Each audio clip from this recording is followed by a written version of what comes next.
toute l'actu sur Monaco Menton avec Frédéric Plat. Bonjour, quasi un copier-coller de ces derniers jours pour la météo. Ce mercredi sur Monaco et la Côte d'Azur. Pas mal de soleil le plus souvent et une menace orageuse qui se cantonne en relief pour le moment.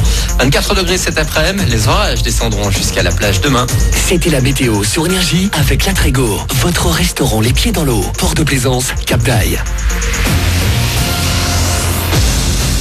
Profiter de la plage en Italie, c'est désormais possible pour nous Français. La péninsule rouvre ses frontières ce 3 juin. Vous pouvez aller et venir comme bon vous semble. Attention en revanche, ça s'annonce un peu plus compliqué au moment de revenir en France pour les étrangers. Ils devront justifier de leur domicile dans l'Hexagone et être munis de l'attestation dérogatoire internationale qui liste les motifs d'entrée. On récupère donc encore un peu de liberté avec également depuis hier la levée de la limite des 100 km, la rouverture des cafés et restaurants.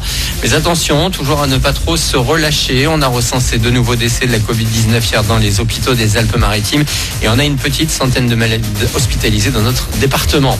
Également dans l'actu, 20 000 personnes. Elles se sont rassemblées hier à Paris pour demander justice pour Adama Traoré, un Français noir mort après une arrestation de la gendarmerie en 2016. Il avait 24 ans. Il y a eu quelques incidents lors de la dispersion. La foule a également scandé le nom de George Floyd et dénoncé le racisme en français aux États-Unis.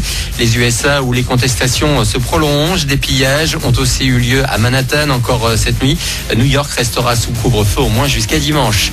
Du sport mécanique avec la reprise de la Formule 1. Ce sera pour le 5 juillet en Autriche. On a seulement quelques autres dates pour le moment et notamment le 6 septembre en Italie à Monza. L'Automobile Club de Monaco vient de communiquer sur ses prochains rallyes.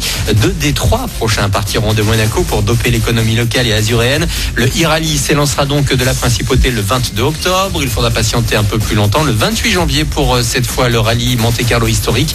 Notre industrie hôtelière devrait pleinement en profiter. Une nouvelle chaîne pour les fans du ballon rond, Téléfoot, l'alliance entre TF1 et la société espagnole Mediapro qui a racheté les droits de la Ligue 1. C'est ça pour la saison prochaine. Grégoire Margoton et Vicente Lizarazu, le duo de présentateurs de l'équipe de France, commentera donc les plus belles affiches du championnat dès le mois d'août. La liste est longue. Parmi les tournages qui vont bientôt reprendre, on a des nouvelles de Mission Impossible 7 au point mort depuis fin février. Après avoir quitté Venise, l'équipe du film se retrouvera en principe à la rentrée de septembre en Italie pour redémarrer avec évidemment Tom Cruise dans le rôle principal, celui de l'agent Ethan Hunt. Des protocoles sanitaires stricts ont été mis en place dans toute l'industrie du cinéma. Voilà pour votre actu. 8h36. Bon début de journée.